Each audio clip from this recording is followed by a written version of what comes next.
Yes, sir. Welcome back, MikiDz Podcast, episode 41. Yep. 4-1. Wow, we're moving along. We're quarantining. Yep. We're locked down. We're wearing our masks, pulling up. Yeah.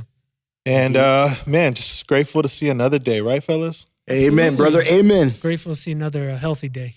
You know what? It's always great to see you guys. This is like a highlight of the week. I'm going to be honest with you. Because we don't get out of the house the one time. I mean, we literally don't get out the house. Yeah, this is like the moment. So it's always a pleasure to be here. And the only other time I got out of the house this week was to go to Costco with Sam. And she said, we need to go today, which was Monday or Tuesday. But we need to go today because out here in LA, it's going to hit its peak at the end of the week. Oh, yeah, we're a peak week. Yeah, so we need to stock up and blah, blah, blah. And Costco was cool. We got there early, so there really wasn't a lot of people. And then everyone that came after us, they held them outside. So lines. There's like 20 people inside the store. Oh, wow. Yeah, so you didn't feel like you needed to rush around. We got all the essentials. A complete change of pace for Costco. Man. Yeah. You know what, though? And I said this weeks ago when I went to Costco when it was out of control. Yeah. You see all the videos circulating online, and it just felt like Costco had it organized. They had not barricades, but they had things sectioned off. And if you wanted to get to a specific section, like toilet paper, you had to get in a specific line. And people that tried cutting the line were yelled at and were pushed out of, out. And shit, really? Go to the other side. No, get out of here. Go. So Costco's been doing it. Oh, they ain't playing no games. No. They've been on top of it. Did you guys see the most recent? I'm sure there's tons of different ways, but there's this restaurant in Chicago who put like a sign up and it said, everybody must respect each other's space by 10 feet. Mm-hmm. And if you don't know what 10 feet means, pretend Trubisky threw a pass and where it landed from where the receiver was is about 10 feet away. Damn, Chicago shitting on their own quarterback. This shit was rude. Touche, Chicago. Or how you play defense against Ben Simmons at the perimeter. 10 feet, boys, 10 feet. All right, of course, per weekly, I don't even know what Dainja's doing at this point, just pressing buttons over here. But we got to do our weekly relationship check. Yeah. You going to start us off? How's your relationship, Mike? Hey, man, you know what? I don't have a quarantine. I'm not with the young lady who I am speaking to and hanging out with in the actual physical space. Yeah. So we're respecting that. So I don't really have an update on that side other than, we're communicating. Have you seen her this week? Nope. Gotcha. I'm being honest too. Like not just for content. Well, I feel more comfortable about taking this mask off now. Just kidding. It's not airborne. It's not airborne. Yeah, no, everything's healthy. I actually even showed her the video from last week. Did she mail you some baked stuff, goods? No. The banana bread she gave me last time. And what did she say about the video? Did you show her the 15-minute mark where you say you're single? Or did you make her watch the whole episode? Where you say you're in a relationship? No. I think I found the first part where I'm pretty sure it was the first part where you asked me. Yeah. And then she said something like, "That's cute." And I said, "Great, it's all right. Honeymoon phase. You guys have a sense of humor." But we all actually got to jump on FaceTime with everybody's significant others. Yeah. And you guys all looked nice and healthy. We even had a little science test. Yeah, well, you had a science test. I had a science test. So just put it out there. Basically, this asshole, Mickey, wanted to see how much my girlfriend loved me by judging based on where she sat next to me. Hold on, can I sit how over? She sits Let next me sit it up real quick. All right. So we're all on a group FaceTime doing our due diligence with all the different little projects we got going on. And big ups to the MikiDz squad, man. We got the pod live. We got by now you would have seen the Sean Paul SiriusXM globalization interview. Yes, sir. And beyond all the different things we got going on between SiriusXM and the pod, we're still staying incredibly active in so many different ways that we got to have meetings outside of the meeting of podding as it is. Yeah. So we all jumped on FaceTime and, Rell's in the stew. Same with Danger. And we're all just chopping it up. And then Jenna pulls up to Rell because we start talking about her in the background. And she goes into the studio and props up next to Rell in such like a caring like position. Kind of how this like mic is cradled onto my seat. Exactly. Like it was very like caressed. And I was like, oh man, that's love. Like that's real love. It's the loving household, man. And then Danger, I had to just ask, I was like, where's Sam? And Sam was showering. And I just felt like I didn't think Sam would come out and give the same body language. So we had to go for a test, and from there. Well, I think she came out because Jen was in the. Yeah, that did change her whole demeanor. She was not. She didn't have any interest in he was like, she had zero cares. Miki wants you to come here. Like, do I really? I said, tell her Jenna's here. Jenna's there? Yeah. She was like, Jenna's there? She gave the high pitched. I was like, hey, see, told you. You gotta know what's going on. Pull him over. Yeah, come over this way. But hey, man, you listen. Sam came and she was very comfortable next to Joe. Loving. She looked Gotta like give she her liked credit. me. She looked like she loved him. She cared about him. She even offered him fellatio in front of us. So, you know. She did. So I was gonna put my I wasn't gonna bring it up, but yeah, email address up. you know what I'm saying? Hey, man, we was trying to get a show popping. Fuck a demon hour. We was trying to get this shit going, nigga. We was about to make some money.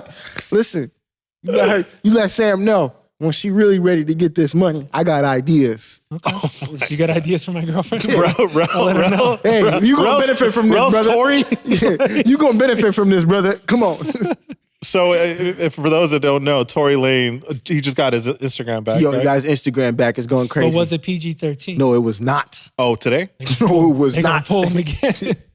No, it was not. My man went straight. You know how when niggas get out of jail, you just spent a dime in jail, and you like, man, I spent all that time. I get out. You know what I mean? The last thing you want to go do is go commit a crime or do some shit that's against the law. That was the to put you first back thing in jail, right? He did. He was like, we getting it popping. But yo, man, he went, I think 350K. Jeez. Before he even had the first person like request in. Right. Before he ever and everybody was in that shit. Like he was going crazy. I saw a random clip. I don't even know where I saw, but it was CEO of Instagram or someone up there in an interview with some woman. And he said, yeah, we're going to give him his account back, but he has to keep a PG-13. And he's like, as long as he keeps a PG-13, I love Torey. You know, he can do whatever he wants, PG-13. That's why I asked you, was it PG-13? Because it was not, brother. It was not. All right. And for our listeners who don't know, and maybe this is the first time you're hearing this term, but Demon Hours is a real thing. It is essentially almost a secret society that started with a young man who we won't put him on blast because he probably doesn't need more attention than it is. Exactly. Because the last time he went on IG Live, he had to create 5 different Instagram accounts the same day. And it's within like an hour. Within an hour. He did it. Yeah. Which was amazing because he's got to have some help. He I would probably have a got headache. names lined up when they just cancel out. He like, all right, cool. And VPNs and everything else going on to just get through the system. Anyway, basically, you find out an Instagram account, it jumps on Twitter at a certain hour. Then at that point, it goes on IG Live. And this gentleman's probably bringing in, on short notice, 10, 20, 30, 40, 50,000 people on live. Yeah. Easy. Within 15 minutes. Yeah. And of course, get shut down, everything else. Anyway, I say all that just to give that guy his flowers in some form. Because that's where Torey... That's where he got it from. He was in the chat and he decided to take that to his platform, which obviously his platform is ridiculously larger as a celebrity. But if you ever see the Instagram Live with a glass of wine in a Christmas wine glass that he says is one of one, on top of a wooden coffee table, that is officially Demon Hours. And we never really got a chance to talk about it, but that's definitely another evolution of this whole IG Live entertainment thing. That would probably be the scrambled connection that you'd get on the black box back in the day. Oh, that's a titty. Yeah. So there's some wild things I've seen on there that I can't unsee, but it's definitely crazier than Torey's. But yeah, anyway. Yeah. If somebody puts you on, IG's probably sick right now. Damn, these people got too much time on their hands. Like, I heard there was got to get them outside. I heard there was a 12-hour period because of that stuff. They stopped allowing people to to be two people at a time on the live. Stop allowing people to request in? Yeah. Oh, yeah. Torey said that they did that to his account at first. Like, they wouldn't let people request in. Yeah. But then I guess they lifted that because that boy was on fire.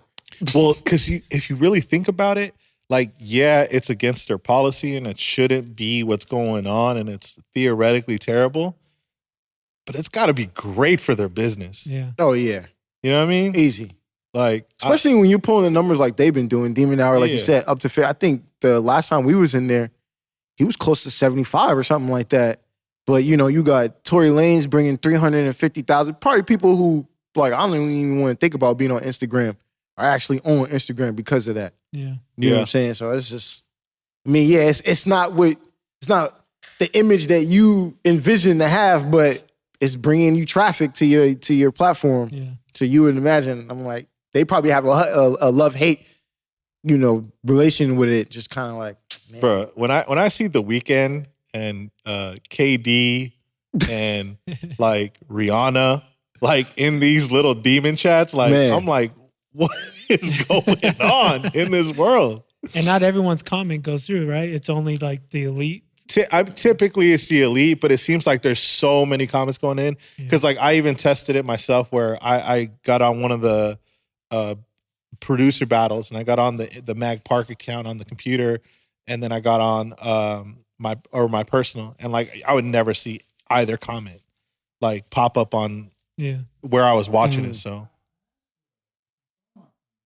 I saw yours one time. I saw yours once, but like we could be typing a ton of shit and like you'll only see a couple things. I think for sure there's got to be an algorithm that plays into, for sure, you know, like, oh, I know you, I'll see your comment. But yeah, typically it's the elites, the check marks, which is tricky if you're watching on your desktop because nobody has a check mark. Yeah. Yes. Equality. You can't comment on this shit anyways when you can't on the laptop. Do anything. Yeah. We need to work on that third application, but I just watch it on my laptop and comment on my phone. Look, man, Instagram Live is a deep, dark hole right now. And but there's definitely a lot of great things happening as well. So let's not, lose sight of that either. But how's everybody else? Well, hold on. No, relationship check still. Oh yeah, we got sidetracked. Oh, major. Rell, you got to update anything new with your relationship? I don't know, man. We're good. We just had this conversation the other day when we was on FaceTime. We're good. I can't complain. You gotta let the people know. Bro. You know what I mean? Quarantine has been going good. Being productive, staying active. So yeah, can't complain. Tomorrow, Sam and I are gonna get dressed up and have a nice dinner in the house. And wait, how dressed up? Cheesecake Factory. Oh, okay. Yeah. What? Probably what I'm wearing now. I was envisioning a gown for some reason. Probably what I'm wearing. Maybe a level up from what I'm wearing now. Switch out the Timbs for some boat shoes. Figure out the details of that, and we're gonna have a date night. I like it in the crib. Nice. Yeah, probably light some candles. Ooh. Yeah. So we'll be getting into that. Okay. We gonna FaceTime you. Yeah. Okay. Right in the middle of it. Nah, man. He's going to be on Do Not Disturb. He's got to keep his, We'll FaceTime Smith. Huh? I said, we'll FaceTime Sam. We get through somehow. I'll get through to her. Phone's in the room. Yeah, that's good, though. I like that. That's a great idea. Yeah. In regards to other new things, a new venture I have taken on is learning a new scratch sequence. Like that. DJcity, who's a new guy that we added that does scratch routines? I refer to him as the white guy. Woody. Is that what his name? Is it Wood? Something UK? Maybe I can look it up while you continue to talk about whatever scratches you've learned from him. So he put out a scratch routine where it's a a baby scratch into a 2-click, Okay. and then a 2-click back. So something like that.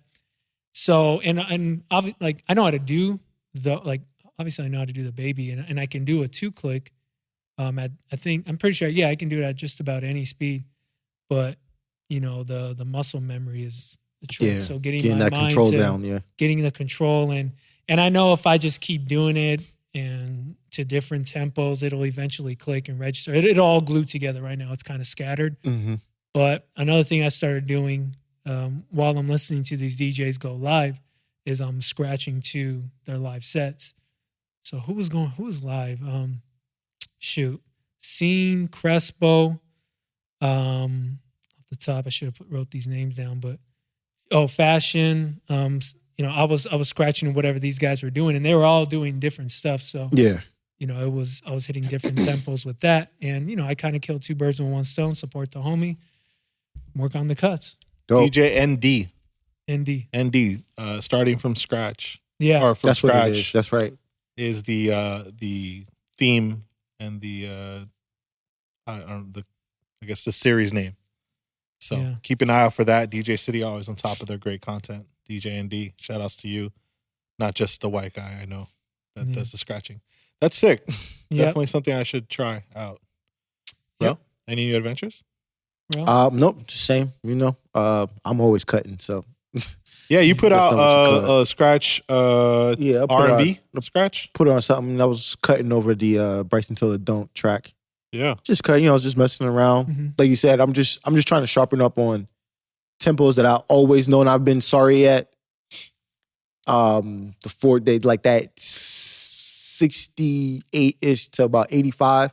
I've been garbage at as far as like being able to control it. Mm-hmm. If I want to go slow, if I want to go fast over certain points, I can kill from like 85 to about 110, and just trying to be able to do that. So I figure obviously if I can do 60, 65, I could do 120, 128. Right. So I was just trying to get my control better and just my understanding and get those segments together. Right. When it comes to it, I like to give it a couple bars of going crazy and then slowing it down, giving intricate, cuts. But you said, like Joe was saying, just being able, we could do the cuts, but being able to just do them on command. Together. When I can do them on command, I want to do this tempo with it, but then also be able to slow it down and make a completely different sound. So that's where I'm at. But I try to practice that almost every day. Yeah, it seems like, and I might get roasted for saying this by some of the pure scratchers. At DJ Dainjazone. DJ Dainjazone. But it seems like if you have about 4 or 5 types of scratches that you can do really well, it's just a matter of rearranging them. Yeah, absolutely. You know what I'm saying? Like if you take the baby and the orbit, the 2-click, and then you mash, you throw in another scratch. Because the way ND was doing it, Indeed or ND? ND. ND. Like the letters. So it's like DJND. So the way ND was doing it, when he said, and this is what it sounds like fast, when he was doing the baby and the 2-click, it just sounded like one long scratch that was never going to end. Right. It just sounded so dope. And that's just two styles, 2 scratches. So I can imagine if you incorporate a third one. Yeah. Right. Like I did a 2-click orbit video and posted it last week, and it was just 2 clicks for 15, 20 seconds. And that sounds fine on its own, but if I were to mix in a baby scratch or a different element, it can be a whole other thing that sounds really dope. Yeah, I was backwards. I learned I'm able to do my double click flares on command, no matter the tempo. But my 1-click flares are trash. And that's something that I'm trying to get with you. Yeah, right? And that's the one thing you can flick it. And that's the one thing that I'm trying to get that combination with a chirp in there and just get that that chirp 1-click flare, just kind of get that on command, and just the other cuts that I've been trying to incorporate, because I'm, like you said, I know how to do certain scratches, so it's just changing them up and doing them a little different to get other combinations. Yeah. I envy you guys on the double clicks because I don't think I ever really understood. Well, it's starting to make more sense, I think, over time, just the concept, but single click seems to be a little more, it seems to be easier for me to grasp and mix in with some chirps. Yeah. It's always been the go-to combo. But I did have a chance to recently, actually this week, my little cousin, he wanted to learn how to DJ. So I had him pull up, with some distance. Dope. And, just going through that whole process, like baby scratch, tempos, and like I even had to slow down and think to myself, oh yeah, that's what that sounds like. And like just being able to like put that foundation there is kind of a dope feeling. Like it reminded me of just like, yeah, sometimes the simplicity and being able to bring back the fundamentals really means a lot going into, just mixing or how to make something sound musically dope. So yeah, it's dope. That's definitely something that I've been doing. I've been giving DJ lessons for a while because I was at Scratch for a minute as a professor. Yeah. So I'm still giving lessons like over FaceTime. Student will come in and do their set. And then we just go over the set, break it down, how to improve it, what can change, et cetera, et cetera. So I've still been doing that as well. And that's been going on. So yeah. And you and your fiance Jen had put out a mix. Yep. We put out a mix. We've been talking about doing something together for a minute. And then I was just like, yo, let's just do some spontaneous shit. Well, what was the process in picking the tracks and when that's the thing. It was kind of like how we decided to do it. It was just like in the spur of the moment, be spontaneous about it. So we weren't going to sit with this for a week or week and a half debating about what songs we want to do. We just been like, whatever, we were going to pick a theme, like a genre or whatever. And then whatever tracks that we were feeling at that moment, do it in a day. We say we're going to release it. We're going to do the mix on Monday, release it on Tuesday. And that's pretty much how we're going to approach it. Yeah. It's just like don't overthink shit. We don't want to overthink it. Just have fun with it. They're live mixes, so you can hear the mess ups in them. Yeah. And we just started just to leave it, like, just kind of get on the turntables, go in and just boom and just let it go. So yeah, this one was extremely hip hop heavy because I put out a couple mixes so far and none of them have been, in that genre. So I'm like, that's majority of what the shit that I spend when I'm out spinning anyways. Yeah. So it was fun, man. You know what I mean? We'll keep doing it.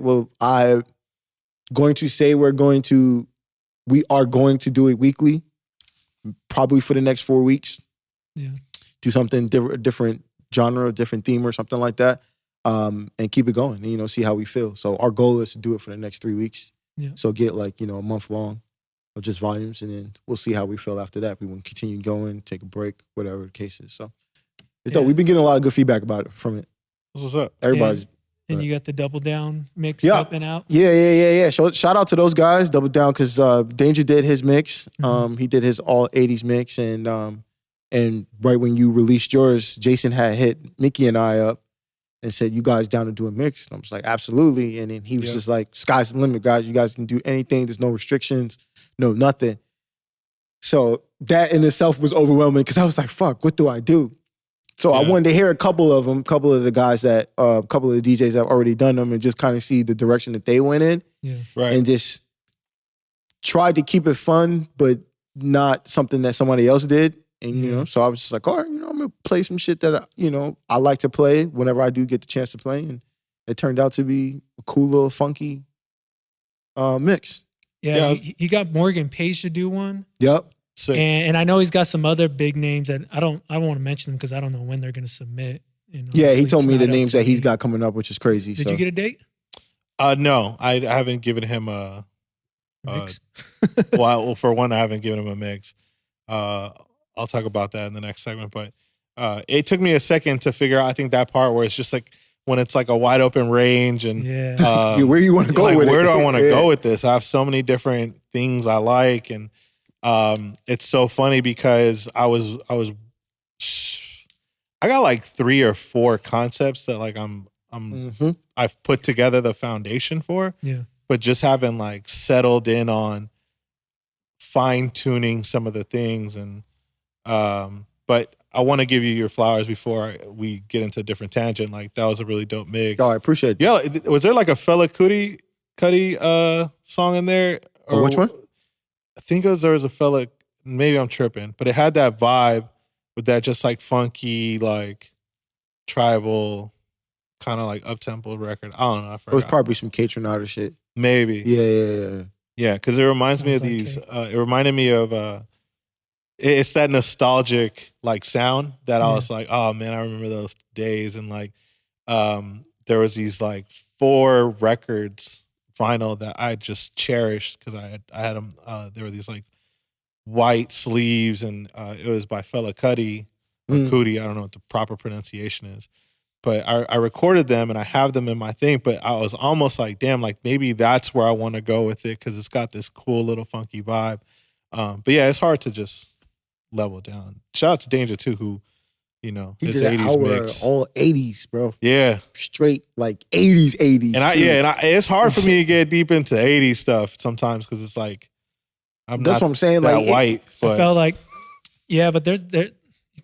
I felt like there could have been like 3 hours of. you could have kept 80s going, mix. right? Yeah, because there's just so much, and I when I did my mix, it's like I'm gonna give you the obvious shit that you may or may not hear in the club or in the radio, but I'm also gonna give you shit I'm pretty sure you haven't heard yet, Right. or some stuff that was used in a track that was, I guess you haven't heard yet. It's completely overlooked, but I did my best to mix it up, and as opposed to just giving you nothing but heaters, Bangers. one right after, and I Right. was like, all right, we get it. So I mixed up the tempo and the rhythms and And the vibes, and you snuck in some stuff. yeah, because because in the mix you can do, and it's just for any 80s mix, but you can go from Kenny Loggins to Morris Day.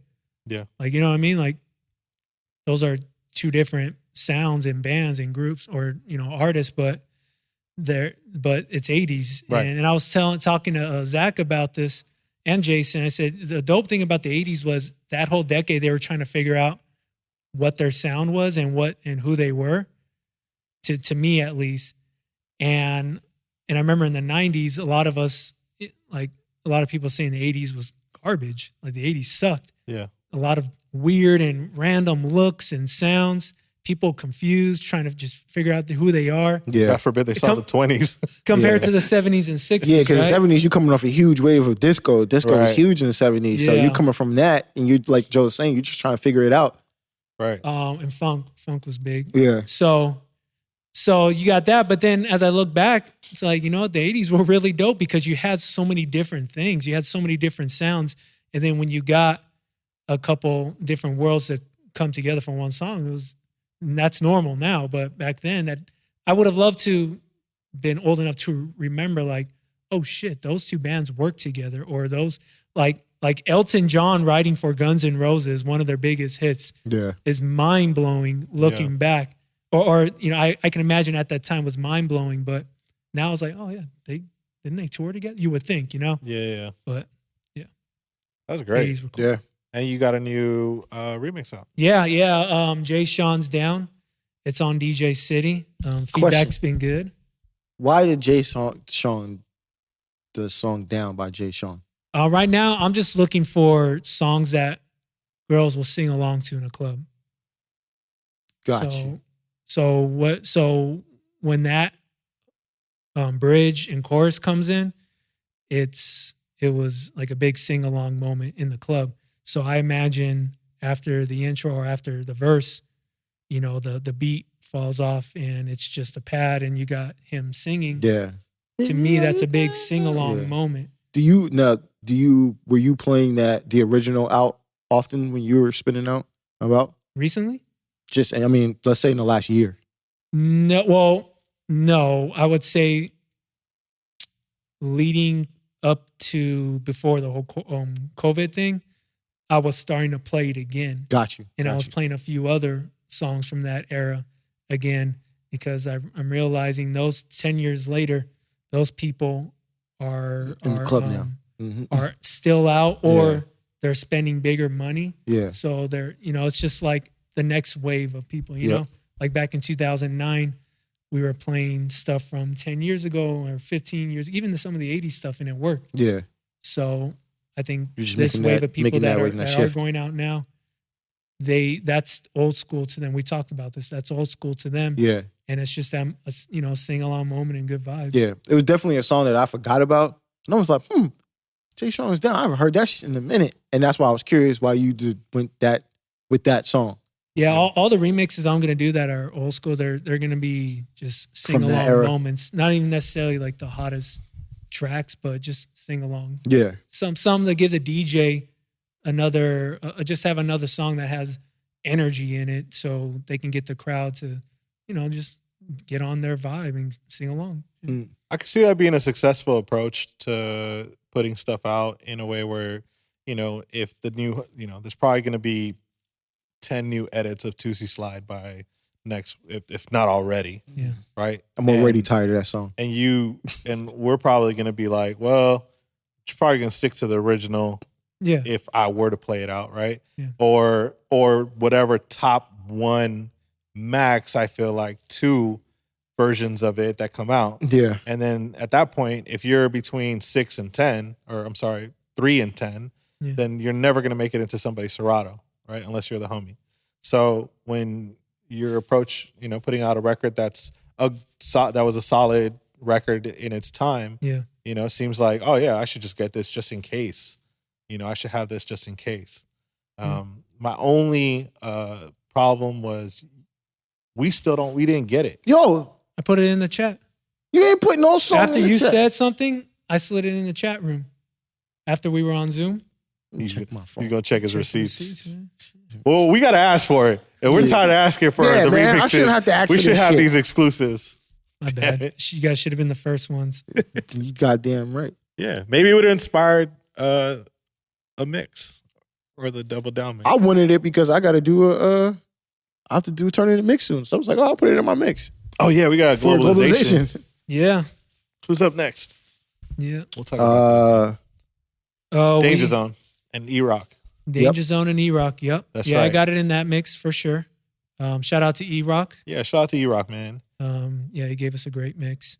Speaking of which, I had this tweet, and it was really inspired from, since we were all talking about Double Down, I finally locked in on what I wanted to play, kind of genre-wise, which originally started with maybe I'll, for as long as you guys have known me, I've really enjoyed the pop bag, Yeah. what was it, Teeny Boppers or whatever, Yeah. that era. And then it started there, and eventually it grew into what I just consider like Night at the Roxbury type of vibe. And so then I ultimately ended up there and put together this mix of up-tempo stuff from the 90s. And as I was putting it together, when we kind of, I would say at the prime of my DJ career in 2012, 2013, the style of making mixes was heavily influenced with what is it, DAW is what it's called? DAW? Yeah. Ableton and different Yeah, stuff yeah, like that, yeah. right? So I was making a lot of my stuff on Ableton. I'd say 90% of it. Yeah. And so last night I was thinking about it. I was like, man, I'm kind of a perfectionist when it comes to mixes, and it's such a terrible way to look at things sometimes. But I've been trying to do this mix live and in one shot. I don't want to really edit anything. Yeah. And because I also want to put the video against it, if you will. So I was thinking about it, and I was like, man, I basically tweeted this thing where it's just I've switched up my approach to making mixes, where I want to make mixes more live, because as Rell said, the authenticity and the feel and the ruggedness of not having everything perfect just makes you, I don't know, it feels better now. And I think that's changed, because before you wanted to multi-track, and there's classic mixtapes by DJ Scene and Spin Bad. Spin Bad. Yeah. Right? Yeah. Man, that legendary. God, that mix is right? legendary forever. Things that you were always man, and I had a couple mixes like that. I think we all did at some point. Yeah. Where we were layering cuts and doing whatever, and that was just the style. I really feel like we're kind of now getting to that point where a lot of it's raw, uncut, whatever. Anyway, I say all of this because I might have said something the wrong way, and I don't want anybody to get offended. You might have? Nah, Nick. Okay. Finally got a smile out of Joe because I'm sugarcoating myself. But I guess I'll just say it. Give the people what they want. Did you find the song? in the chat? No, I did not actually. So if you found it, We were please let me still know scrolling. because I was scrolling Had to for look a for the minute. link. I felt And you released it Joe last was week, concerned correct? for a minute there. I released it. No, I released it a few days ago.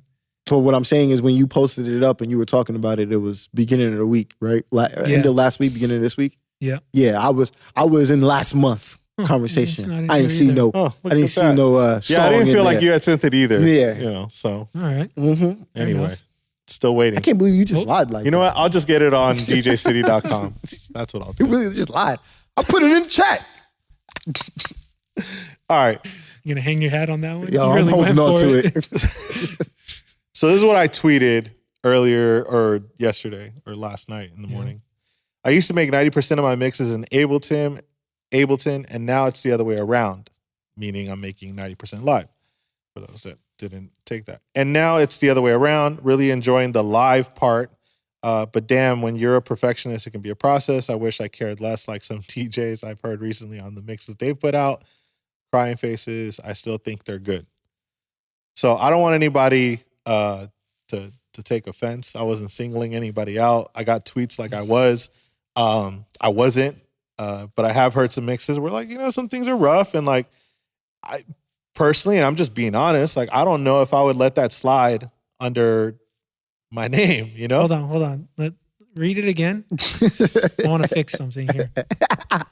You want to put a Here punctuation we mark go. somewhere? I want to fix something. Go read it again. Okay. I used to make 90% of my mixes in Ableton.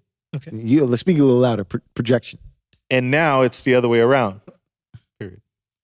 Really enjoy the live part. Mm-hmm. But damn, when you're a perfectionist, it can be a process. Period. Mm-hmm. I wish I cared less, like some DJs I've heard recently on the mixes they put out. Stop. Okay.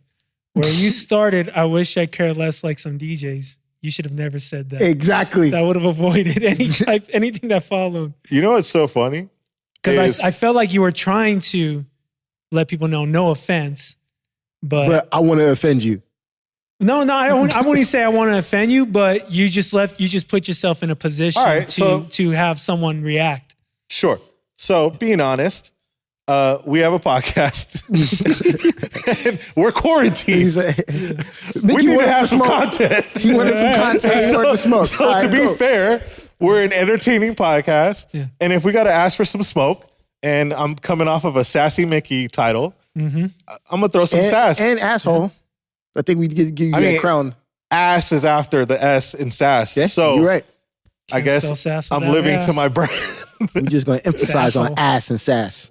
Sasshole. I'm a Sass.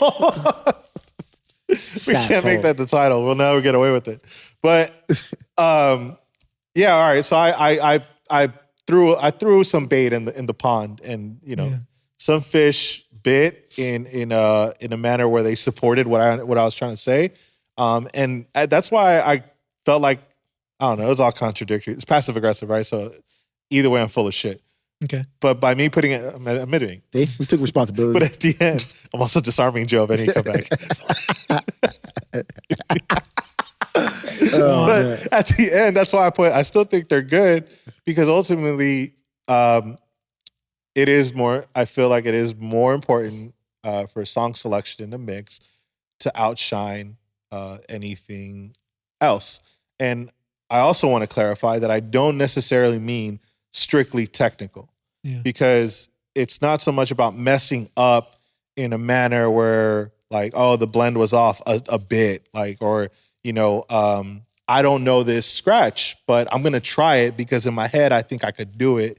And then I'm like, you know what, fuck it. Like, let's just let it ride in the mix, right? Versus just sticking to your bag, which is like the discipline to just be clean. Because you took some risks. Yeah, and you take some risks. And I think people will give you your flowers for doing that. They'll appreciate it. They'll appreciate the authentic, rough part of that.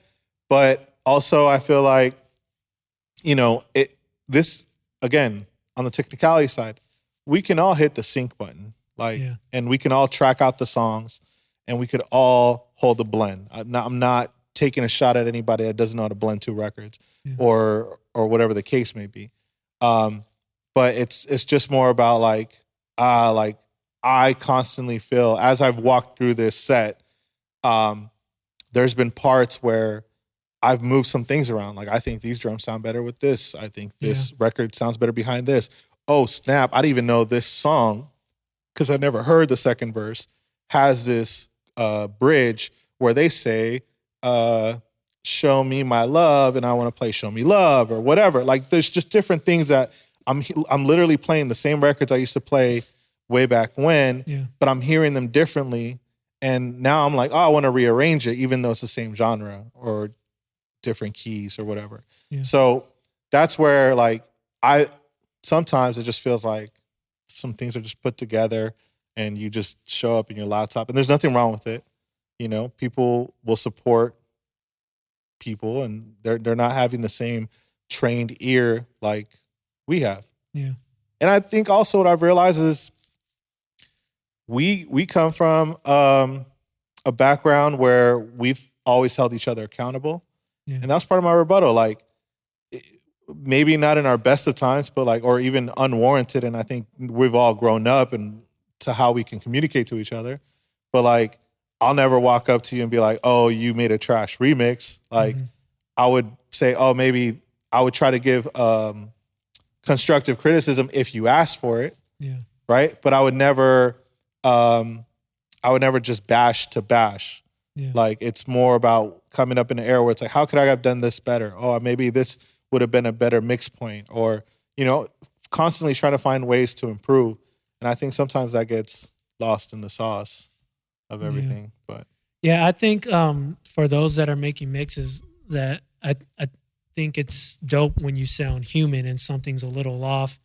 And if anything, I always champion the DJ that has a mix where a blend is a little off, and I will literally stop everything. I'll stop in a conversation. Like, if I'm in a club, I've done this a number of times, and the mix is, and the train's starting to go off the track, I will stop in the conversation or stop the person from talking and say, hold on, and just come on, get it back on, get it back on, get it.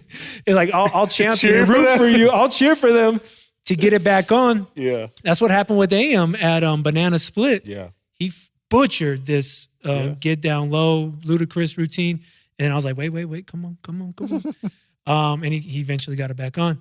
But yeah, so when I listen to mixes, you know, I'm definitely listening to cheer guys on. And I know, you know, nothing's gonna sound crispy clean. And to E-Rock's point, and I think you mentioned this earlier about him, when he E-Rock mentioned he did our globalization mix, which will air this tomorrow. Yeah. After this podcast. But he mentioned that he had made his mix completely live. Yeah. And that it adds authenticity, which I completely agree. And I'm not bashing that, because obviously I wouldn't be doing more of those live mixes than the Ableton mixes if I didn't believe in that. Yeah.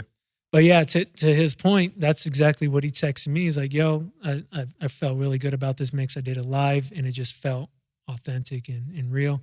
So, okay, great. Like, I do my globalization mixes live as well. Yeah. You do both of them? The one on Sunday? So my MikiDz ones I do live, and then the ones I do on Sundays I just do on Ableton. I just have a whole system with that mix. But the globalization one, we don't know what we're putting in the mix until we got to go off our 1 to 3 days before. Yeah. Because we asked for the mix 3 days before it has to be submitted. And, you know, some people will turn it in a day before. So, yeah, you know, I've had to scramble and put something together, and I just felt recording it live was the best way. But even if I got it 3 days in time, I would still record it live. Yeah. Did you do your double down mix live? That was live. Yeah. Oh shit. That's a hard one too, because I did mine live too. But and I had to like, I ain't gonna lie, I'm not gonna act like it was one take, Jake and done. Oh no. Like with those live drums, you know, and some of those 80s songs, like I had to go. Nope, that's not it. Nope, I had to go back and re-blend it or understand where the Cure's drummer, you know, goes off and, you know, doesn't stay on the metronome, so to speak. So I would have to, you know, go back and do that. But, you know, that's a part of making the mix dope and human. Yeah, I'd say even this Roxbury set, right? Like, there's so many songs that don't even have an intro, right? Mm-hmm. Like What Is Love, Hadaway, Where Do You Go, and La Bouche. Mm-hmm. Like, a lot of these records don't even have that, like, like drums. Yeah. Or outros is what I've learned, by the way. So you got to get creative on the mix points. And I'm trying to add acapellas, like where it's too dry because there's so much instrumental and like Sandstorm. Like still a Pitbull drop over it. Yeah, I was tempted. I was like, yo, after the fact, I'm gonna have to add some shit, right? Mm-hmm. But it's tricky, and I think that's where like my approach recently is like I just started. Yeah, I'll put together playlists. I'll give it a run on a not so serious. Yeah. Try to keep it as clean as possible, not purposely fucking it up. And then I'll just put it in my Dropbox, listen to it while I drive. And then I'll be like, maybe I could rearrange this or I could rearrange that. And then I'll keep this. I really don't like how rough these drums come into this song. So I'm gonna have to like either clip it. Like I had this mix. Sorry, to make this long. Go ahead. I had this mix that I've been working on. And it's like extension of that dedicated crush mix that I just wanted to put out. And I really was trying to force Lionel Richie. I call it Love. And it's such an interesting record because of the melody at the top of the song, but it's too dominant that I was like, this ain't gonna work. Yeah. And it's like, can't force it. Exactly. Just got to make it it's got to feel natural. Yeah. One thing I will suggest, if you guys are really organized about this mix you're going to put out, I think what gets most of us is the cuts that are happening in the moment. And you maybe you feel a little nervous going into the cut routine you're about to do. Yeah. Or, that's probably the one that, has the most takes. But what I would suggest is if you have a planned out on exactly what kind of pattern you're going to do with the cut and it's just not there yet, well, practice. Don't put the mix aside and work on those cuts because you have it. You can do it. It's just a matter of tightening it up, right? Yeah. So put the mix aside for whatever, a few hours, and just loosen those muscles up and stretch those cuts out and get it to where it sounds like you own that cut, as opposed to, man, you just barely got that cut in or got it to sound right. So yeah, just a little. Because I have a routine, like a 1-minute routine I've been working on since December for Instagram. And because the cut that I'm doing is something I've never done live, I've been practicing it off and on for the last 4 months. Yeah. So because I love the ideas that I have in this 1-minute routine, but it's like, as much as I want to get it out, I'm not going to force it out. So I'm just going to keep practicing and getting it to where it sounds incredibly clean. And the cut it's so weird when I do this specific cut, like my muscles get sore. Yeah. But when I do it the normal way, that muscle doesn't get sore. It's the weirdest thing. So I can only practice this cut for so long before my muscles are fatigued. That's real. That's just crazy. Yeah. Cramps and Two things. Yo, Rell, I don't know if this is how you felt, but remember when Danger put out the first mix for our globalization channel? And then he had this whole like cut intro, and I was just like, this is how you want to come into this. This is what you want to do. Okay, fine. Yeah. Set these expectations. But second, I can relate to that because, and I'm gonna finally put it out. Shout out to Bella Fiasco, who kind of like forced me or pushed me to do it. Mm-hmm. But I had this mix from 2011 that I used all women R&B artists at different tempos, and I made this mix back then. And the only reason I never put it out was because I wasn't comfortable with my cuts. Like I wasn't comfortable with like my scratchability at the time, and I was like, oh, I'm gonna get better, because at the time I was going at it. I'm gonna get better, and I'm gonna come back to this session, and I'm gonna clean them all up. And then she was just asking for like a mix kind of in that realm, and I was like, I think I got something that I just never put out. And she's like, yo, put this shit out. And I was like, you know what, fuck it, I'm gonna clip the intro thing that I had set up, let it ride, let it be what it is, make some artwork. And what was the intro on it? Huh? What was the intro that you gonna clip? No. It has nothing to do with that. What you fucking put it out there. Just asking questions. It was a dry. It's got. Was this, it you like, cutting? Huh? Was it you cutting? It was an instrumental that was supposed to be left for cuts. Oh, okay, got you. Groove thing. maybe. Yeah. Okay. I think was at the top, and I was just gonna like either do some cuts or I was gonna do some sort of like, you're now tuned in to She's Now Playing Got you. Radio, blah blah blah. And I was gonna do something like that, and I was just like, nah, like I think it's just better if I just clip that, let it ride, and it's got this like radio tuning shit at the front. Got you. So Got you. I'll Well, put that out.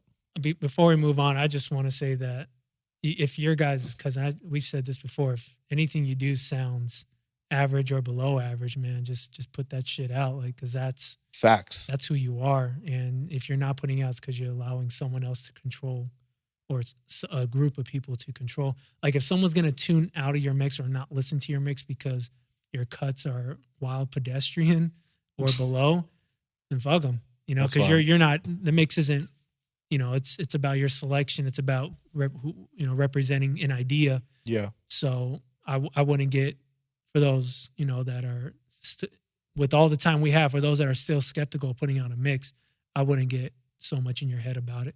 No, and it's funny because I feel strongest ever about that because we've been at the shop a couple times working on inventory, Mhm. and one of my staff members had a mix playing, like a hip hop mix, and I heard a transition. I'm like, who is this? Like, kind of like, not like shitting on it, but shitting on it. Yeah. And he goes, "Oh, it's just some random mix I found on YouTube, and it just says hip hop mix, and then I think like a month and a date."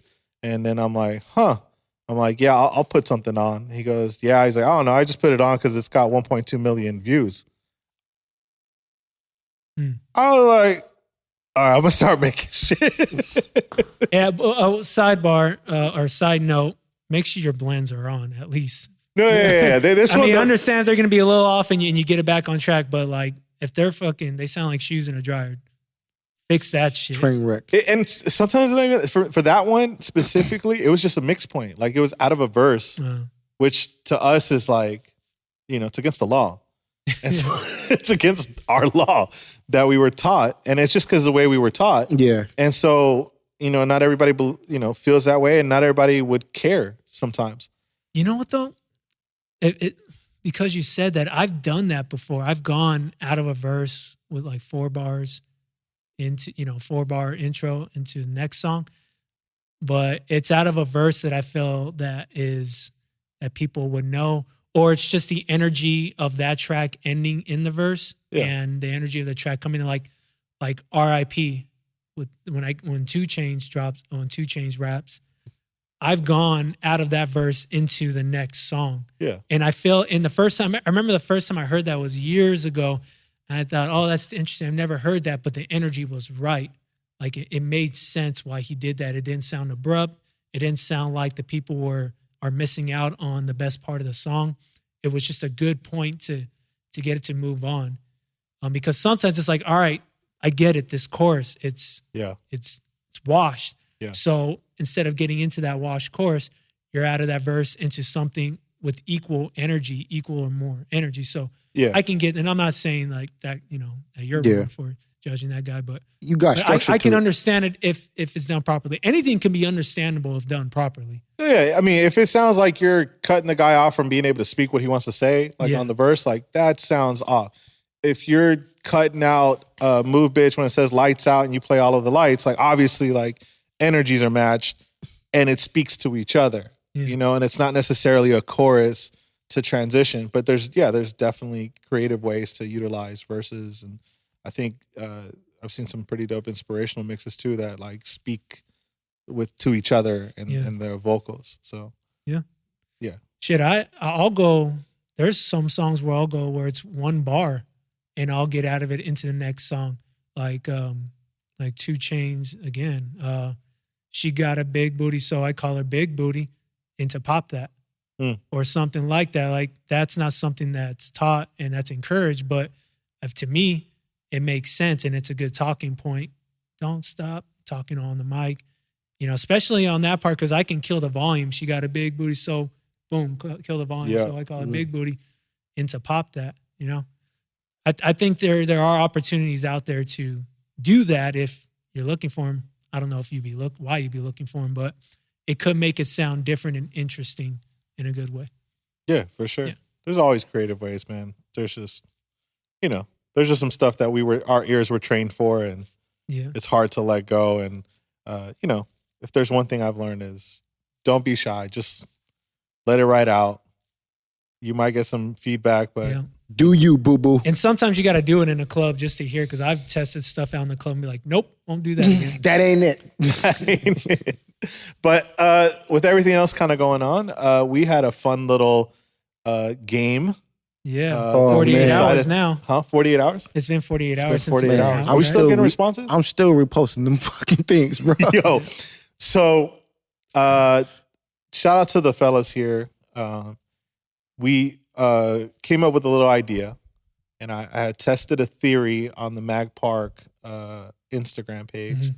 And I'm going to be honest with you. You probably feel how I felt the first hour, because I did a trivia question. And by the 30th minute of me posting that thing, I was annoyed of all the answers that was being given, and a lot of wrong answers. Yeah. And so we decided to, put our minds together, and we saw something bubbling on the internets with nominations, and we decided to make a DJ bingo game. Oh, yeah.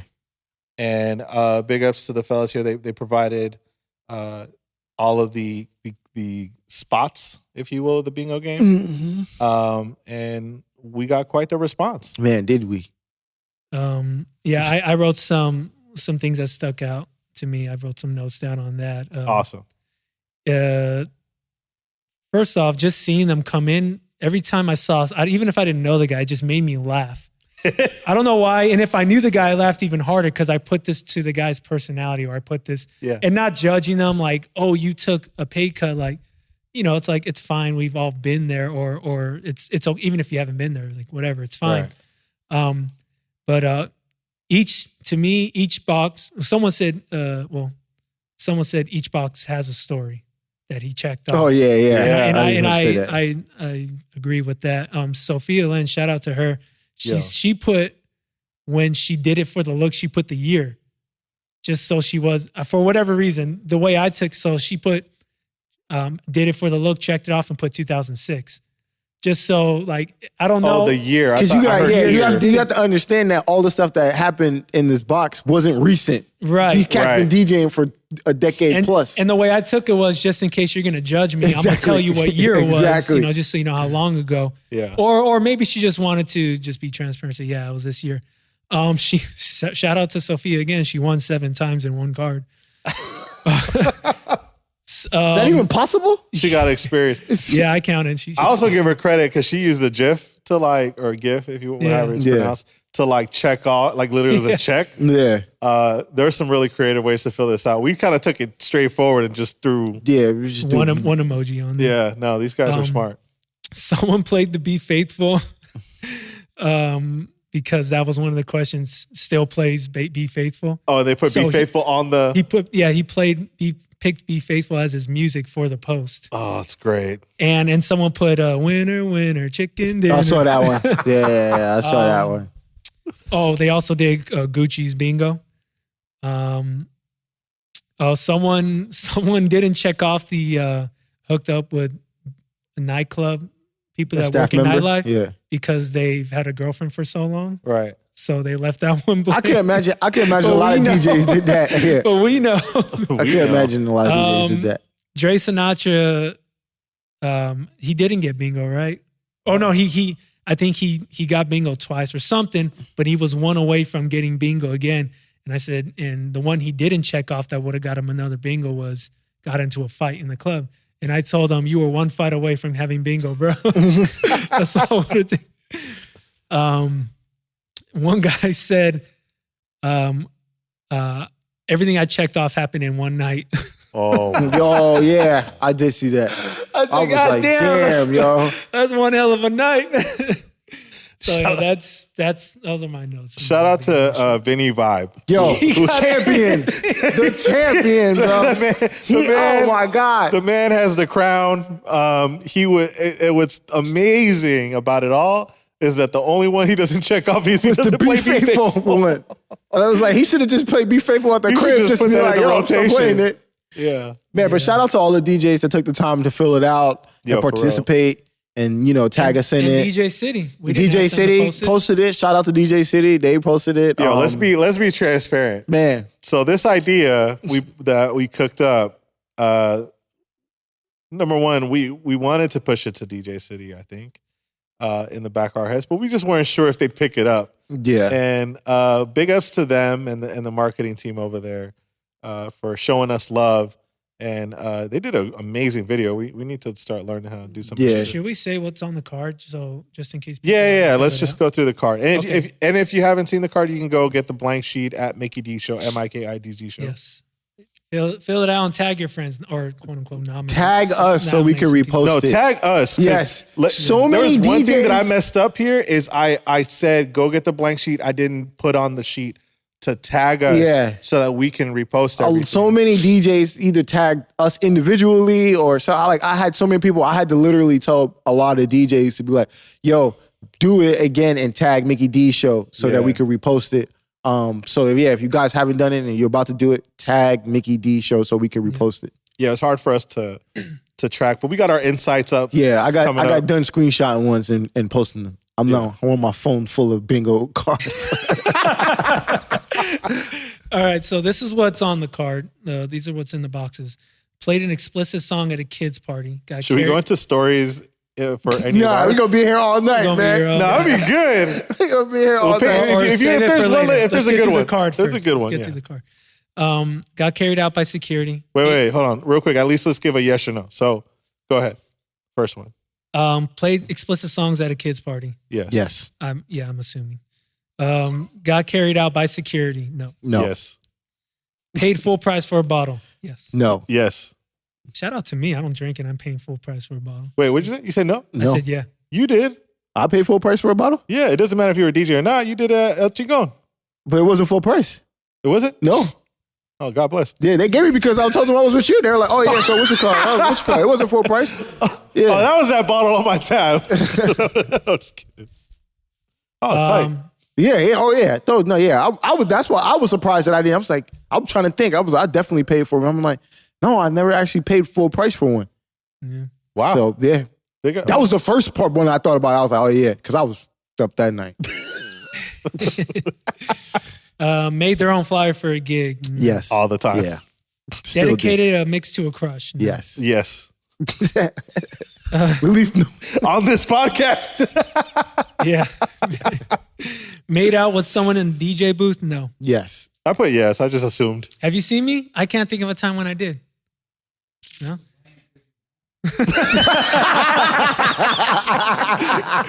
You know what, Sean? Andre Cox, you know what? A lot of DJs that do it because they got that liquid courage in them, all right? So... All right, move on.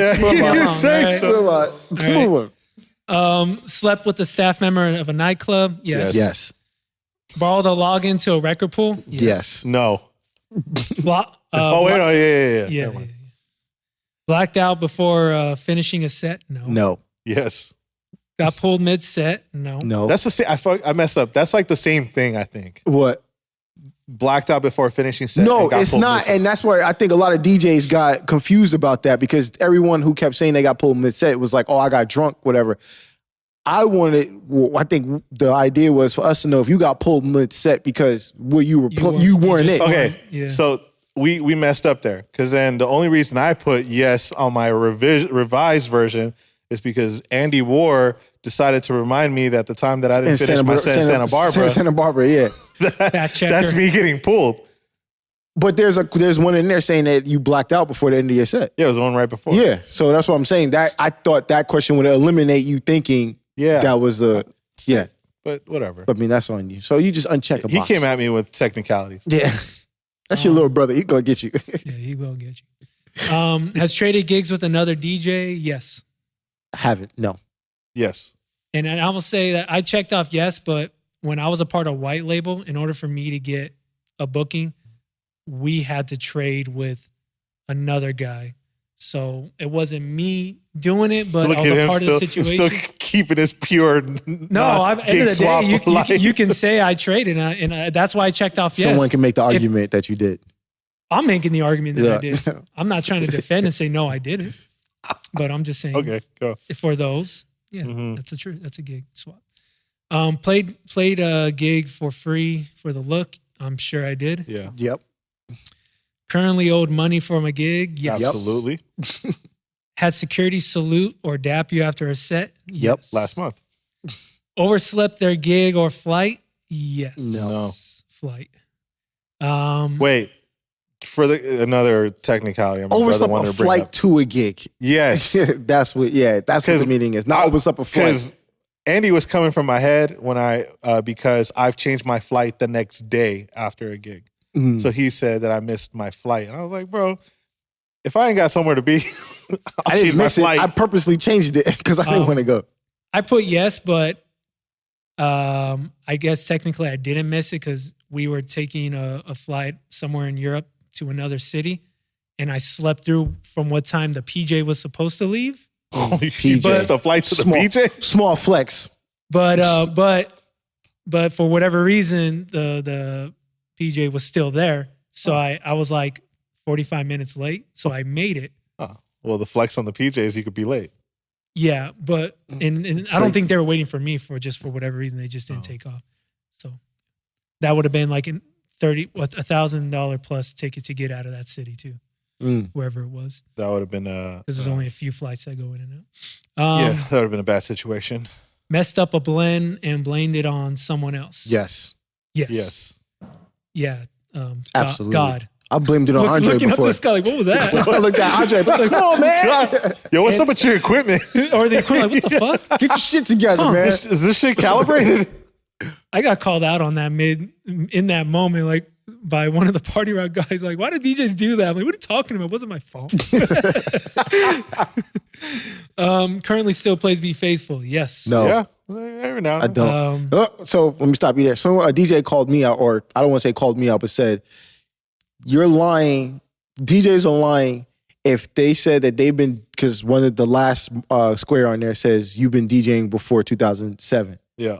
And he said, the DJ said, you're lying if you said that you're DJing before 2007 and you saying that you're not currently still playing Be Faithful anymore. I said, wrong, my nigga.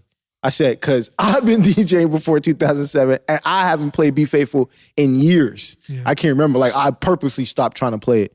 And he was like, oh, okay, well, good for you. Like, Well, and a little inside scoop. We purposely did that square because we've been DJing since like 05. yeah. We'll just make it cut off. We made sure us and our peers were checked off. Said, quote unquote, this is my year. No. No. I have. I'm sure. I'm a positive kind of guy. Got into a fight with a guest or staff member. I said, yeah, but I wasn't DJing, but still, I got into a fight. Yes. We were there. Yeah. I was outside and just missed it. Can mix without looking at screen? Yes. Yes. Added drums to a song and called it a remix? No. Sure. Ask someone to delete a post from social media the after gig? No. Yes. Yes. No, fuck you. Somebody hit me up and they're like, yo, that's toxic as fuck. Yeah. I was like, oh. That's the point. Started a podcast? No. Yes. Yeah. And started DJing before 2007. Yes. Obviously. Yeah. So yeah, that's our bingo card where there's talks of another one getting put out. Yeah, we're discussing it. We want to make sure it's, We'll see. Impactfully as strong as the last maybe one. we just run it dry. We might have to just There was move a lot on to the of next challenge. There were a lot of boxes checked out, so I don't know if we need to make it more interesting or more challenging. I don't know how you would do that because I think some guys were self-conscious about like getting pull mode set. I imagine some guys are like, nah, I ain't going. No one knows about that. I could see some people who didn't submit theirs. Eric Deluxe, Just Incredible, Eddie Boy just calling you out. Yeah. Because Sprite scene. Ease scene. Yeah, I'm just gonna put out there where we called out and didn't do it. Night Train. Yeah, Night Train especially hit me up Night about Train. it. He hit me up about it, but didn't fill it out. I was like, come on, my nigga. Listen, Omar, Night Train. I mean, You on our shit list, bro. yo, everybody called him out too. Because I know you got nominated by a bunch of us. Yep. And you went on Twitter and said, why didn't anybody tell me this show, Dave, is so good? Well, motherfucker, if you were listening to our podcast 2 weeks before, talk to him. You would know. Talk to him. We know who the real listeners are. It eventually unfolds. So I'm not even telling him we said this. And you know, he can, if he listens, he better hear this shit. Yo, we gonna when we post this episode, we gonna tag him in it. Oh yeah, we want to make this a clip. Yeah, make it a clip. Phenom empty a didn't clip do on one. them. Yeah, Phenom didn't do one. LP didn't do one. Like we got our own. Shout out to Styles, man. Styles Davis He did. was someone. Styles was quick. He was someone that I was like, no way in hell Styles is doing this, right? Yeah. And he, sure enough, he pulled it and he tagged all of us in there, and I was like, man, I'm proud, man. It made me proud. Yeah. You know, shout out to everybody who supported us on this, because I'm gonna be real. First of all, we hit a new number at the top of our followers list. We got to the 400s. Yep. So shout out to us. Yep. This was all kind of a test to give us our flowers. Damn, my phone almost died the day we posted. And in a time of, you know, where we're not working and we're not in the sense of out at gigs, you know, being able to grow our social media in a tough algorithm is always appreciated. And so just liking, tagging, reposting, and just participating goes a long way. So we appreciate that. Yep. Yes. And, you know, feel free to, you know, tag us on whatever. We usually answer. Yeah. Okay, so we're about an hour 10 in. Do we want to get into the battles? The DJs going live. Serato posted something about how to stay busy. The Rain 72. I mean, what do we? I say we have to discuss Lil Jon and At T-Pain. least Lil Jon and T-Pain. Yep. Yes. And then we can mention a couple dream matchups. Okay. And then leave it at that. And while we look forward to the DJ Premier and RZA matchup. Yeah, So- we'll have to recap Premier and RZA on the next episode. On the next episode for sure. But how we feeling? So we got a amazing battle. Yeah. Between Lil Jon and T-Pain. Did you guys watch it live? Yes. Yeah. I watched the whole Everybody was tuned thing. in? Yep. That one hit 2. It was over 200. It was 200. It was 250. I think 240, 250, something like that. Yeah. 260, right? So big ups to them. That's the biggest verses that Timberland and Swiss Beats put together. Yeah. And what'd you guys think? Yeah, I thought it was tight, close, off rip, going into halftime pretty close, and then Lil Jon Just pulled away. just went away. But Yeah, man. And I think it's the same thing when we had the discussion about Neo and Jonta, that Jonte, yeah. because Lil Jon is the quote unquote OG, he's been around longer, so he's gonna play them older hits that you're like, God damn, like shit.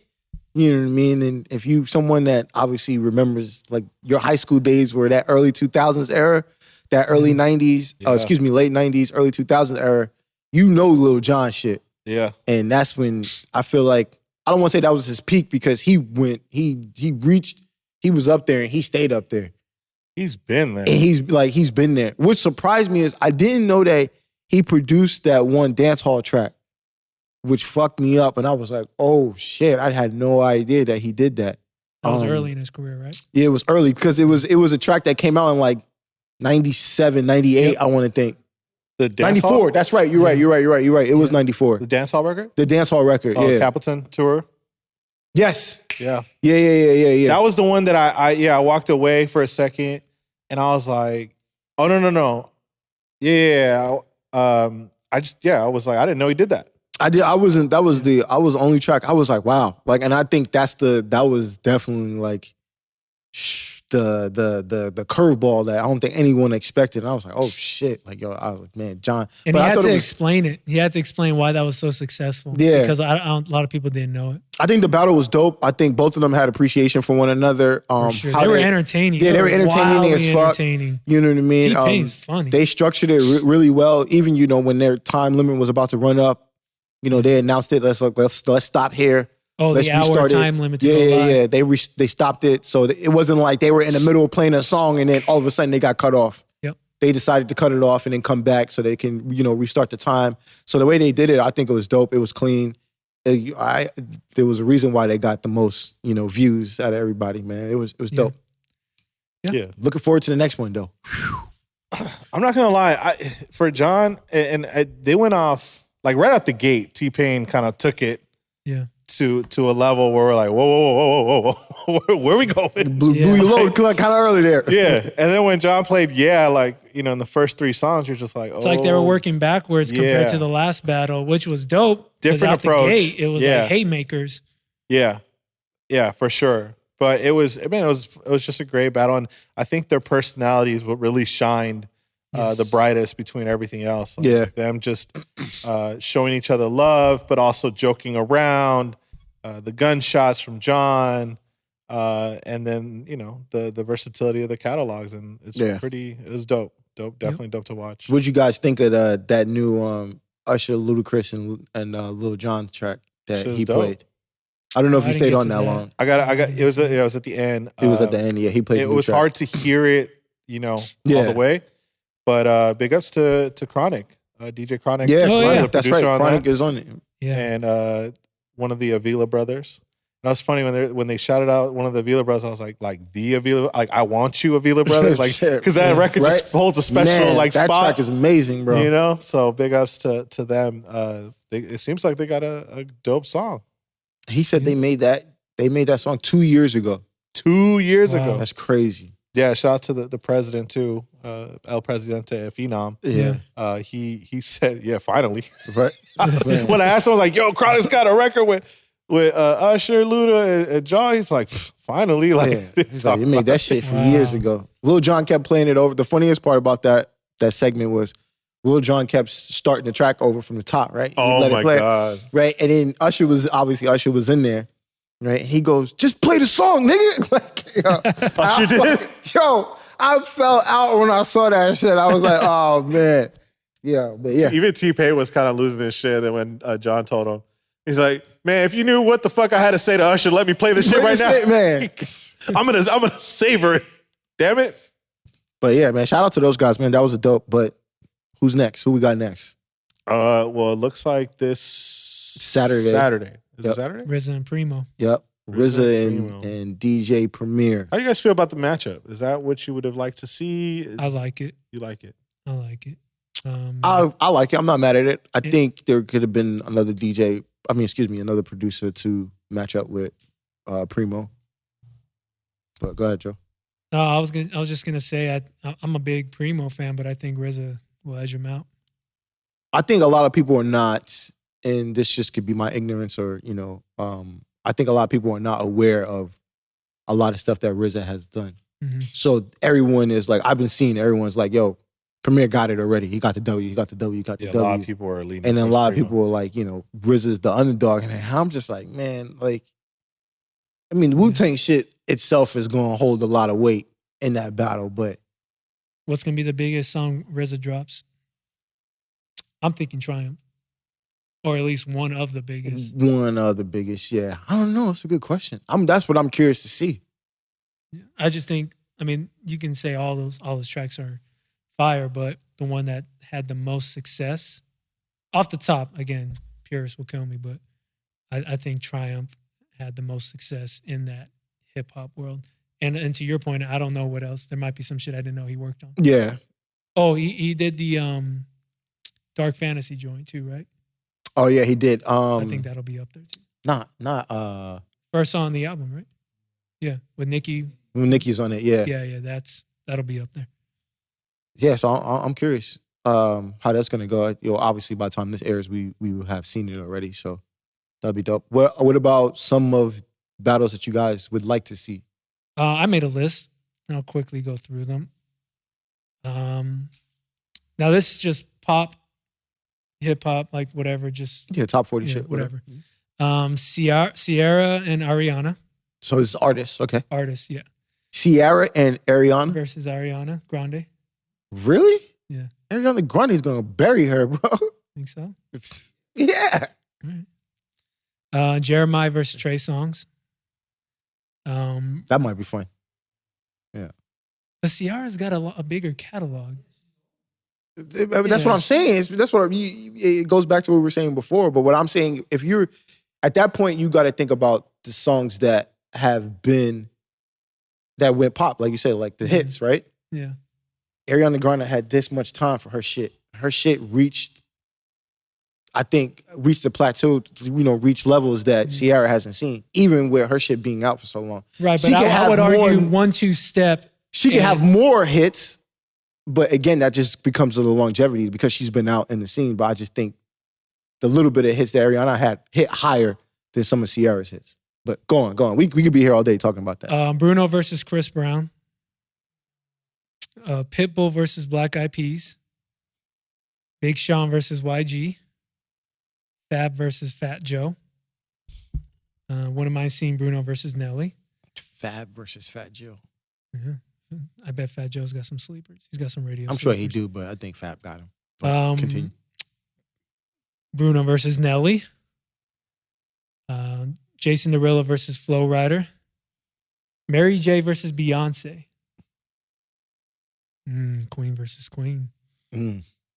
Busta versus Luda. That would be fun. I don't know if you're trolling us or you're serious. That would actually be fun. No, the last was, yeah. Backstreet Boys versus Migos. What? All right. This shit's over. Mickey, did you have any? What is going on here? Wayne versus Kendrick. All right. Britney versus Rihanna. Lady Gaga versus J-Lo. Mickey. That's my artist. Just give me like 4 or 5 of them. Bro, I'm having a hard time fucking understanding what just happened. Did you write down Backstreet your Boys list? and Migos? Yeah, hit for hit. I think the Backstreet Boys win. All right, bro. I did producers mostly. No, Backstreet Boy or Migos? This is a real question. He's afraid he's going to lose his card. Nah, it's not even that. It's not even that because I'm trying to give it an honest answer. I'm not going to just be like, oh, Migos off jump. But the rules are you hits. You know what I mean? Not the quality of the track or whatever. So I want it that way. How many how many hits did Backstreet Boys have? You can count on one hand how many hits the Backstreet Boys have. Correct? You can count on one hand how many hits the Migos have. Stop it. No, you cannot, though. Yeah, you can. We'll be here all day. Hits okay. or just hits. Really, really good hip hop songs. I'm talking about hits. If it hit the top, it technically was What's considered bigger a than hit. Raindrops by the Migos? You mean Bad and Bougie? Bad and Bougie. Sorry. What's bigger than Bad and Bougie? Raindrops. You mean what's one of their tracks? Yeah. That's Bad and Bougie. Whatever. You could say Versace was probably up there with it. Mm-hmm. You know what I mean? But that's their hit. That doesn't mean they don't have other hits. Huh? Dab was a huge song. Like I said, we could argue. We could disagree to agree on a lot of stuff. Yeah. You know what I mean? We might have to put together some of these ridiculous combos that Joe put Backstreet together. Boys versus Migos. See, y'all don't even think. Well, I'm just running through. You guys aren't thinking about. You guys aren't sitting down. The Joe Budden podcast, perfect example. They said French Montana and Torey Lanez. They're like, get the fuck out of here with that matchup. But then they sat down and thought about it, and they're like, actually, this might be a really good matchup. Y'all ain't giving my matchups a chance. No. Well, I'm not dissing it. I'm saying if we actually sat down and analyzed this shit. Yeah, analyze it. Because you got to think fair. about think about the demographic though. Backstreet Boys had a specific demographic.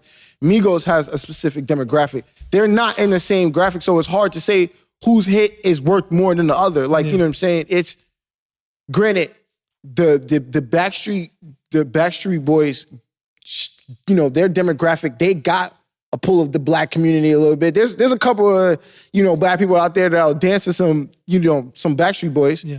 But the niggas is not listening to that shit. Yeah. You know what I'm saying? Migos, on the other hand, we can go to Avenue on a Saturday night full of white girls and they sing every word to Migos. So is the hood spot right down the street. When I made this list, I could have stuck, some of these I stuck to the script, but I wanted to do some random shit. I want to do something interesting to make you think. It is boy group versus boy group. You're absolutely right. I'm not saying you're wrong for that. I'm not saying you're wrong for that. And I think it's a great... I think a better matchup is NSYNC and Migos. See, that's obvious. That's typical. That's typical. I could have said Fab versus Jada and Migos. Oh. Yeah. Because I think NSYNC. That Because works too. then- To me, that works too. Because then you could think about Justin Timberlake and Quavo, right? Because they both kind of went off and did like a solo thing. So that counts. What counts? Their catalogs. Well, I'm saying they. Then I'm Justin saying they could- wins. I'm That's saying that interesting. matchup. That's interesting. Obviously Justin wins, but I'm saying that matchup probably fits a little bit better because you could talk about how the lead did a solo, went solo for a little bit. We should go on live and then we each get a catalog. That's possible. And have the people. We should debate. have a catalog fantasy league and we draft and then we go against each other. And then have the people That choose. could be fun. Yeah. Did you write down any artists versus each other? Or Absolutely. You didn't do your homework. Brainstorm. Or she I did. You I did did your homework? producers. I did producer too. I did producers. Sorry. Let me get my phone. I have my phone out, but then we started talking about Backstreet Boys and Migos. But that made you put your phone away? Yeah, it did. If anything, you should have been prepared to evolve the conversation, bro, instead of quitting. Because on we were us. talking about artists, and then there would just be like, does it necessarily evolving going to producers? No, it just makes it switching it. So I wanted to give you your moment By putting your phone away? to intrigue in the conversation. Okay. So you had to put it in Anyways. your pocket, couldn't just put it on your lap? I definitely wanted to see Diddy and JD. Like they've been talking about that for a minute. Yeah, I like that one. I definitely want to see that. I think Timbaland and Pharrell would be great, and not the Pharrell and Kanye everyone's keep talking about. I think Timbo and Pharrell would be a dope one. Alchemist and Madlib. I think that would be a dope one. And Alchemist say, stop throwing my name out there with Madlib. Hey, I don't give a shit, nigga. We want to see it. It's my podcast. I'm Yeah, gonna do what I exactly, want. motherfucker. I thought this might be an interesting one, and you guys can give me your feedback. Kanye and No ID. It's like son and father. That worked. That's why, kind of, you know what I mean? I didn't think it was too typical, but I thought that they kind of sat in each other's lane. Obviously, they sit in each other's lane, that they can do it. I thought Premier and maybe Ninth Wonder would have been a good one. Metro and Mike Will. Metro Boomin and Mike Will I made like it. that one. That one would be amazing. Yeah. K-Tronada and Sango. I thought it would be a dope one. Weren't And they then trying to put Mustard and Mike Will in the battle? they were, Mm-hmm. but I think Metro, would have a little bit better fit to it. Well, I don't know. I think Mustard probably definitely would be a great battle as well. I don't know who would win it. I'm not saying I'm going to choose one or the other. That'd be interesting to see. Yeah, for yeah, sure. absolutely. And then for all the like underground, Jake One and Cardo. Thought that would be a good one. I did Calvin versus Diplo. I like that. Khaled versus Metro. DJ Khaled versus Metro? Calvin versus Will.i.am. And Swedish House versus Guetta.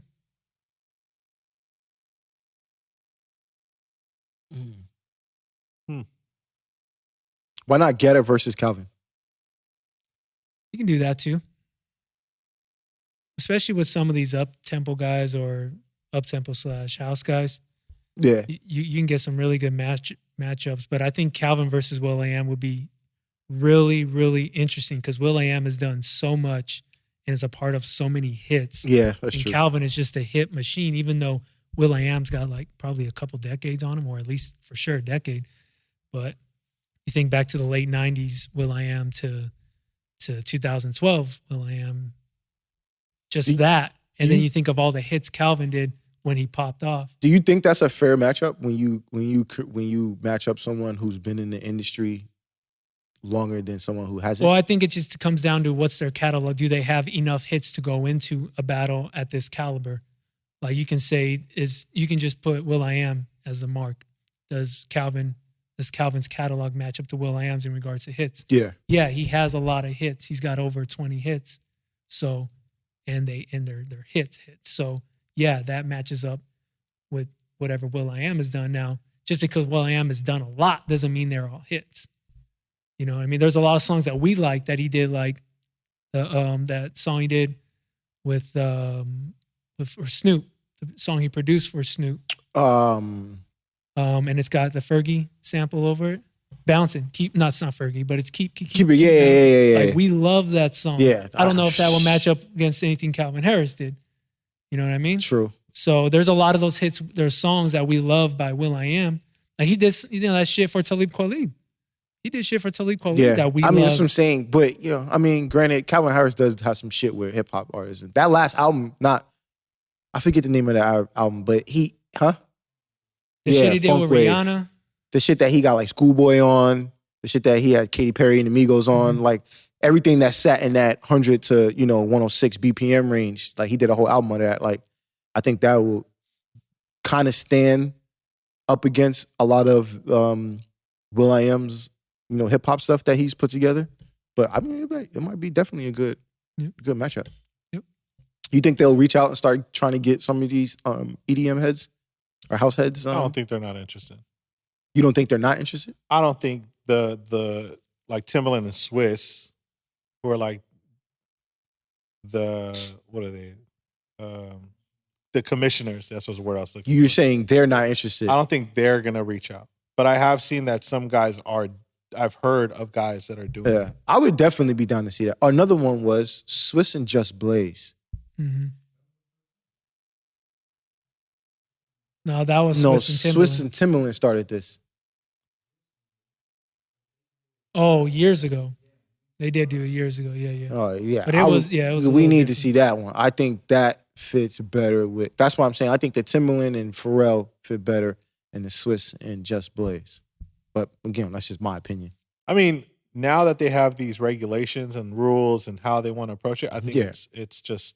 I mean, you could even do a Swiss and Timbo again, and like it would be done properly. It would probably impact even greater because now you understand. And people are tuning in like crazy. Yeah, it's crazy, man. I mean, it's the only thing that's the only thing that's going on right now that we can watch, man. Shit. I think this will catch on in some of those EDM guys or some of those more poppy producers. I think they will get involved. I think it's great because right now artists like what outside of like releasing music, what other content are you putting out? Like, you know what I mean? It's a great opportunity to share some new music, get people excited. So when this is over, that's what's going to come down to. Yeah, this content. you know what I mean? It's just getting that content out, and obviously you want people to show up to shows and shit like that. So, and it ain't just being like, oh, we could put out an album next month. Obviously you got to talk to the label, get approvals and all that shit, et cetera, et cetera. So I think this is a great thing for the producers, the artists. And I think it'd be dope to start doing artists versus artists as opposed to just songwriters and producers. Yeah. Yeah. It's ultimately a catalog battle. Absolutely. Real quick before we get out, maybe not real quick, but before we get out of here, and you guys notice anything different within the IG lives? Guys are going to Twitch now. Slowly going to Twitch. I tuned into Dave Fogg's Twitch. Mm-hmm. Very dope. And he's real. I mean, his blends are real clean. Man, yo, Dave. I'm saying this because I don't know if everyone's really heard him the way we have. For most of them, you don't hear the other song come in, and it just drops at the right time, and it just sounds seamless. So smooth. And it sounds like it was synced, but I know it wasn't. Bro, like Fogg he's doing it live. Like Fogg has always been quote unquote like the sleeper DJ Yeah. in the catalogs when you talk about like just dope DJs that really get down and can create a vibe and get a party really going. I think Fogg has always been a sleeper. Yep. And that's just because it could be of his personality. But I've always been a Fogg since you introduced me to him. I'm just like, yo, this dude is amazing, bro. I just wish I could sit with him for like a month to see how he does shit and just be like, man, like, how do you think of that? And how do you find this track? And like, it's like you said, it's seamless. It's so smooth. Like I've seen him open up at XS so many times, and I'm like, or back in the days when he was at the Palms, and he'd be at fucking Rain or Moon, and I'd just be like, well, it's rare that not rare, but it's rare that you would see after a performance from a producer or an artist, there's a drop off in energy with a lot of DJs, unfortunately. But every time when he used to close that excess, every time he went on, he either kept the energy up or did better. Yeah, the headliner. And I've seen him catch the attention of Lil Jon, like look around, point at him like, yo, like this dude's killing, say to his friend. Like you can see him doing it in Skrillex and Diplo, Dylan Francis, like all these guys. fuck with him heavy Yeah. because of his selection, not because he's like the cool kid on Instagram or whatever, you know? So Yeah. yeah, Fog Is he letting it live after he goes live? yeah, and that's I didn't see it live. I saw it after the fact. Got you. And what I noticed is, and maybe this was a glitch in the moment, when I went to, he will not leave that glass alone. Yo, why does he keep running into that shit? What I noticed in the moment of when I was in Safari, He's got to be crying on the other watch, side. he's gonna cry on the way home.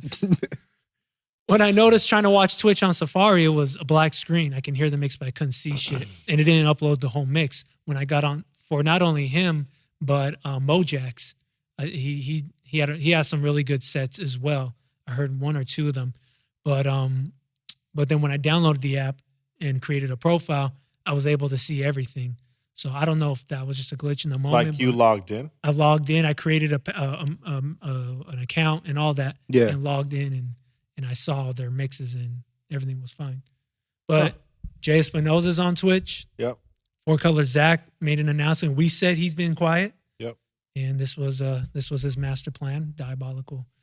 Why do you think scheme. outside of not being interrupted with the IG Live situation, right? Because you know IG Live will shut you off after an hour, or Yeah.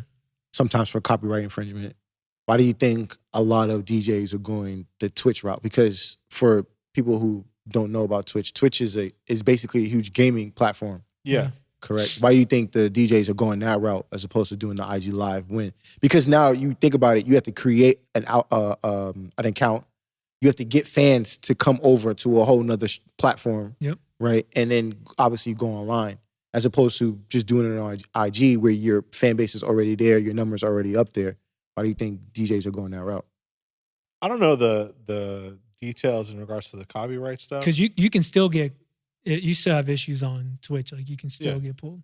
Yeah. But I think I'm it's saying just they're less, they're probably. being a little less lenient during this time because they know that the streamings are heavier than normal. It looks cleaner too. Yeah, I mean it's a dope setup. I think the chat room that's kind of there, and the ability to. I mean, on the gaming side, people would I would always hear about like the donations and the different Yeah. stuff like that. The Yeah. ability to like raise funds Yep. is a little. It's accepted. There's already a fan base that's living on Twitch as it is. So I could see people just wanting to present something different, not having to accommodate to the long portrait mode layout of Instagram. This Yeah. versus like if you're using a webcam or a GoPro or whatever the case may be, like you could just literally plug and play and kind of get set up. Obviously, there's more details to all that, but it just seems like a easier. I don't know. The platform just seems welcoming to that style. Yeah. Of play. Yeah. 2 questions. One, if you guys are planning on going live on any stream platforms, would you guys go on Twitch or you do it on IG? I'm going on. I started a Twitch profile a little bit, like almost when this first all went down, because that's what I've known of from the younger people I've spoken to. Yeah. But So it you're feels saying you're going to, if you decide to go on, you're going to do it like, on if I were Twitch. to go live, I'd probably would go Twitch. Okay. Joe? Yeah. Same. Same? Twitch? All right. Question 2, do you think the Twitch community are they going to give backlash for everyone jumping ship and trying to set up accounts and doing, the like the DJing sets and performances and stuff like that? Again, because it's a gaming platform and it's meant for Well, it's not gamers, strictly which gaming. are- I mean, people are on there like talking about business or Yeah. giving lectures or. Do you think that they'll get backlash because whatever? I mean, in a sense, it's kind of bring more people to the. I don't think the so. I platform. I think, mean, if they're bored, they'll say something.